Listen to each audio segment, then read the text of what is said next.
Hey Persian presents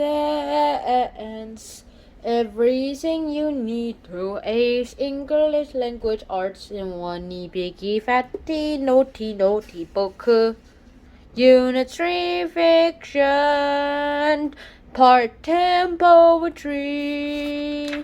Now, what is poetry? Poetry doesn't really have a strict definition, but poets often use language in unusual ways to write about highly imaginative and emotional subjects, and as imagination bodies forth, the forms of things unknown, the poet's pen turns them into shapes and gives airy nothing a local habitation and a name.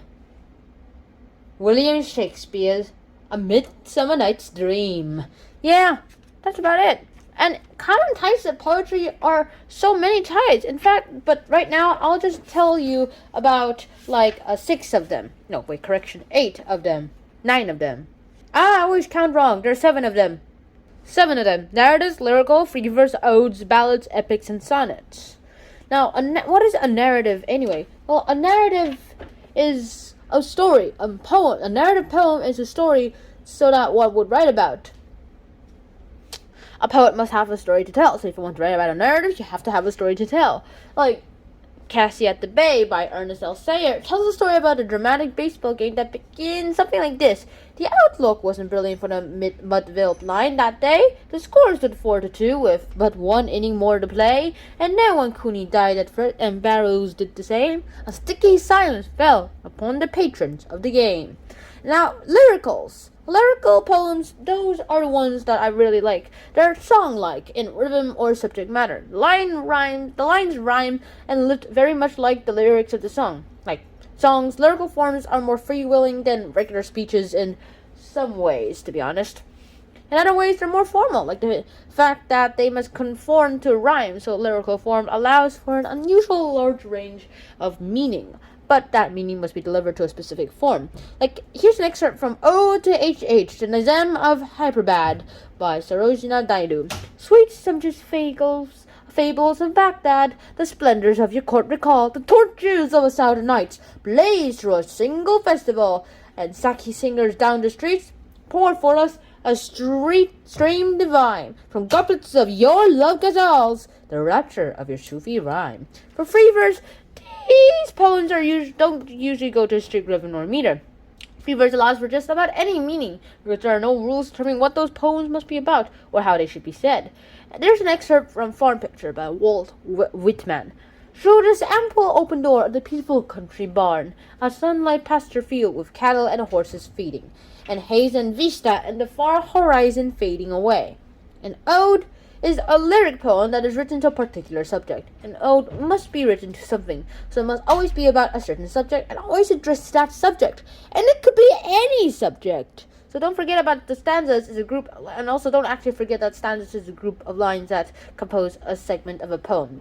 The final stanzas of John Keats' Ode of a Grecian Urn is written about a beautiful place of ancient sculpture. O Attic shape, fair latitude with bread, of marble men and maidens overwrought, with forest branches and trodden weed. So silent false form, don't tease us out of that, as doth eternity, cold pastoral. That's not the last part, that is just what it lasts. A ballad is a poem that tells a story of short stanzas, often for singing. Since ballads tell a story, the poet needs a story to tell. Some ballads also have repeated lines, like songs do. Here's an excerpt from the Ballad of John Silver. We were schooner-rigged and rakish, with a long and lissom hull, and we flew the pretty colours of the crossbones and the skulls. We'd a big black jolly rotter, slapping greenly at the fore, and we sailed the Spanish water in happy days of yore. And an epic is a long poem about a significant event, usually focused on a hero. To be an epic, a poem must tell a story, and a story must be about something significant, told through the adventures of some kind of hero. Like the Epic of Gilgamesh, where, and as the cattle were frightened, so were the people. Like the doves, the maidens sighed and mourned. The gods of Uruk, the strong-walled, assume the shape of flies and buzz about the streets. The protecting deities of Uruk, the strong-walled, take on shapes of mice and hurry into their holes.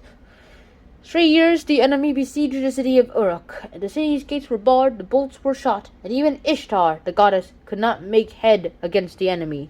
And the final one, a sonnet, is a 14-line poem with 10 syllables of iambic parameter per line.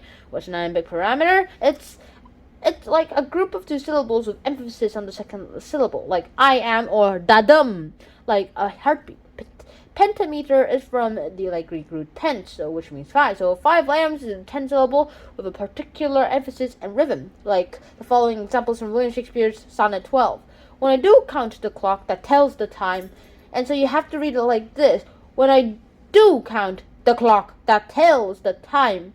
And another famous line from Shakespeare's Hamlet is also an iambic parameter, but with a slight twist. To be or not to be? That is the question. If you read it a little bit closely, you can see this quote is actually 11 syllables.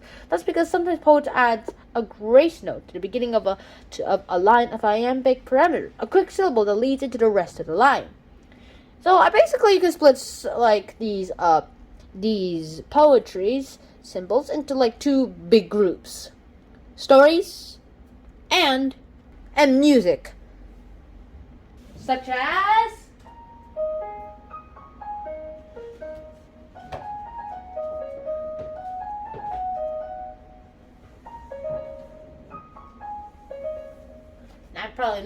I'm probably not authorized to use that music, but I only used it for 10 seconds. And that's it. I really hope you guys enjoyed that episode of Hunter and Sean. And if you guys actually find my videos boring nowadays, that's because I actually don't really like drawing that much anymore, and I'm actually getting sick and tired of this. And I've been collecting books for the reading list.